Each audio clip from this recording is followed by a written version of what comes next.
Hello everyone, I am Dr. A. Siddiqui. Today my topic is dengue fever.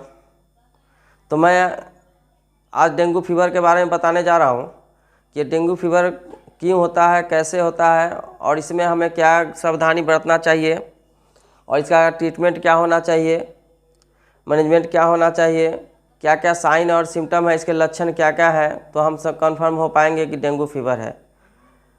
Caused by a virus of the Flaviviridae families. यह एक तरह का फ्लैविडा family का जो virus है वह हम लोगों के बॉडी में एंट्री कर जाता है, जिस कारण से यह डेंगू फीवर होता है। Dengue fever every year during July to November, जुलाई से नवंबर में इसका पीक पोजीशन होता है और यह सबसे ज़्यादा हुआ करता है इस सीज़न में।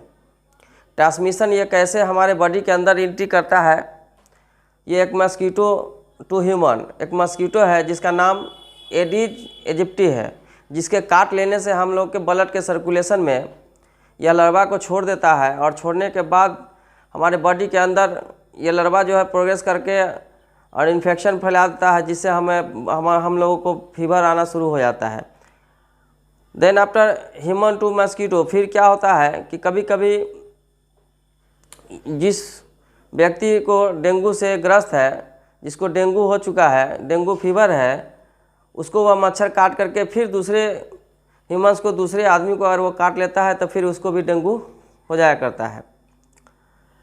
Live in urban, mainly live in urban area, bite in day time. ये अक्सर सबसे ज़्यादा वहाँ रहा करता है जो अर्बन एरिया है, जैसे घर पर घर है, फैक्ट्री है, कारखाना है, मेट्रो सिटी वगैरह है, जहाँ पर बहुत ज़्यादा घना आबादी है, उसमें यह ज़्यादा रहा करता है। और यह डे टाइम मेनली दिन में ही काटा करता है। काटता तो कभी भी है, लेकिन मेनली दिन में, डे में ही ये मच्छर काटने का काम करती है और इसके काटने के बाद हमें यह इन्फेक्शन लगता है।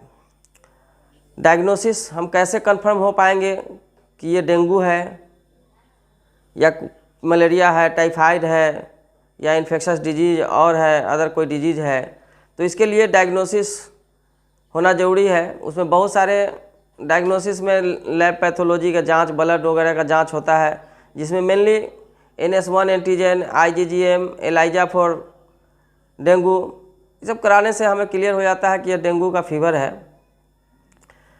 इस डेंगू फीवर होने के कारण प्लेटलेट का भी कमी होने लगता है। ये कोई ज़रूरी नहीं है कि फीवर में प्लेटलेट कम हो तो वो डेंगू ही हो, और भी बहुत सारे फीवर हैं जिसमें प्लेटलेट का कमी हो जाता है। इसमें लीवर में भी इन्फेक्शन हो जाता है। इसके लिए LFT, SGPT, SGOT करा के देखना अनिवार्य है। डेंगू में प्लेटलेट कारण कम होने से बहुत सारी प्लाज्माओं का कमी होने लगता है, तो इसमें SGPT, SGT भी इंक्रीज होने के चांसेस रहता है।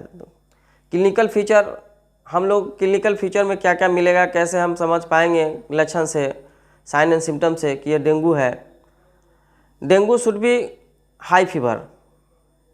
डेंगू फीवर में बहुत ही ज़्यादा हाइपरप्रेक्सिया होगा, टेम्परेचर हाई होगा, हेडेक होगा, पेन बिहाइंड द आई, दर्द जो है आँख के पास पीछे दर्द होगा, आँखों में जलन हो सकता है, मसल्स एंड ज्वाइंट पेन, हम लोग के मसल्स में इस समय क्रैम्पिंग होगा, दर्द होगा, ज्वाइंट में दर्द होगा, लोअर लिम्ब के हम लोग जो बोलचाल की भाषा में अदला बोला करते हैं, इसमें क्रैप्शन होगा और दर्द होगा, रेस्टलेसनेस फील होगा, हो सकता है नोजिया हो, वोमिटिंग टेंडेंसी बनी रहे, वोमिटिंग भी हो सकता है, और रैशेस निकल जाता है।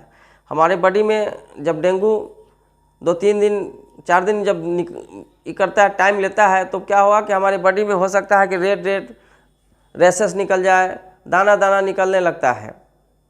तो इससे हम क्लियर होते हैं कि ये डेंगू फीवर है। हो सकता है कि खाना पीना भी अच्छा ना लगे, जैसे लॉस ऑफ एपेटाइट हो जाता है, टेस्टलेस हो जाता है, खाना हम अगर खाते हैं तो वो हमें टेस्ट अच्छा नहीं लगता है और भूख की कमी हो जाती है। इस सब का अगर ये सब परेशानियां अगर है किसी को, तो हम कंफर्म होते हैं कि यह डेंगू फीवर है। अब इसमें हमें बचने के लिए क्या क्या सावधानी बरतना चाहिए, प्रिकॉशन क्या क्या करना है। अगर हाई फीवर होता है, टेम्परेचर हाई फीवर हो जाता है, तो इसको सबसे पहले तो हम टेम्परेचर को डाउन करें, फीवर को कंट्रोल करने की कोशिश करें।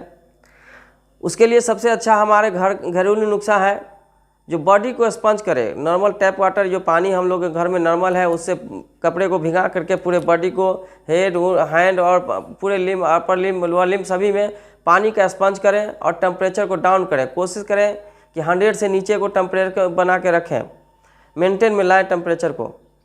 इससे भी अगर यह करने के बाद भी अगर टेम्परेचर डाउन नहीं होता है तो सबसे अच्छी मार्केट में बहुत सारे अवेलेबल है मेडिसिन, जैसे पैरासीटामोल है, उसका डोज दे, पैरासीटामोल खिलाए जिससे टेम्परेचर डाउन होगा।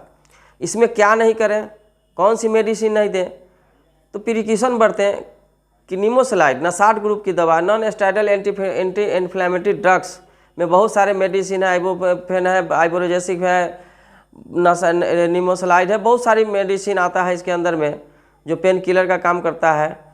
वह दवा इसमें न दें। उसको देने से क्या होता है कि कभी कभी प्लेटलेट का जो है कमी ला देता है, प्लेटलेट कम होता है, इसलिए नहीं दें। और याद रखें कि डिस्प्रिन ग्रुप की दवा या डिस्प्रिन भूल से भी ना दें। उसको देने से हो सकता है कि ब्लीडिंग टेंडेंसी को बढ़ा दे, क्योंकि जब सीवियर डेंगू होता है तो उसमें ब्लीडिंग के चांसेस बढ़ता है, क्योंकि वो प्लेटलेट के कमी के कारण बहुत सारा प्रोथम्बिन, विटामिन के वगैरह का भी कमी हो जाता है, विटामिन सी की कमी हो जाता है, जिससे ब्लीडिंग होने का चांसेस रहता है। कहीं कहीं रेसेस निकले, उससे ब्लीडिंग होने लग गया। और सीवियर अगर सेकेंडरी इन्फेक्शन होता है तो उसमें कभी कभी नाक से, मुंह से ब्लड भी आना शुरू कर देता है। तो यह सेकेंडरी सीवियर इन्फेक्शन में होता है। हम अगर इसको निगलेक्ट करते हैं, इसको ध्यान नहीं देते हैं, तो इस तरह की कंडीशन हो सकता है। मैनेजमेंट में और क्या करें, ओरल फ्लूइड दें, ओरल फ्लूइड इंटेक बहुत ज़्यादा ओरल फ्लूइड दें, पानी जितना पिलाएं उतना बेहतर है। सिम्टोमेटिक ट्रीटमेंट इसमें ज़रूरी है, जिस तरह की लक्षण इसमें सिम्टम पाया जाता है उसका ट्रीटमेंट किया जाता है। और जूसी फल दें, जूस दें, नारियल कोकोनट ऑयल दें, कोकोनट पानी दें, नारियल का पानी पिलाएं, पपाया वगैरह खिलाएं। ये सब जूसी फल देने से भी आपका प्लेटलेट को जो है मेंटेन करेगा। इलेक्ट्रोलाइट को बैलेंस करें, इलेक्ट्रोलाइट बैलेंस करने के लिए इलेक्ट्रोलाइट, ORS का घोल, ये सब पिलाएं। और इसमें सबसे ज़्यादा ध्यान देना है कि कम से कम आउटपुट जो हमारा यूरिन जो होता है, यूरिनेशन से होता है, पेशाब जो हम करते हैं, तो वो कम से कम मेंटेन में रहे। कम से कम 4 से 6 बार दिन भर में हमें पेशाब हो। इसके लिए हमें क्या करना चाहिए, पानी को भरपूर मात्रा में पानी पिएं, तभी जा कर के हमारा पेशाब जो है मेंटेन होगा।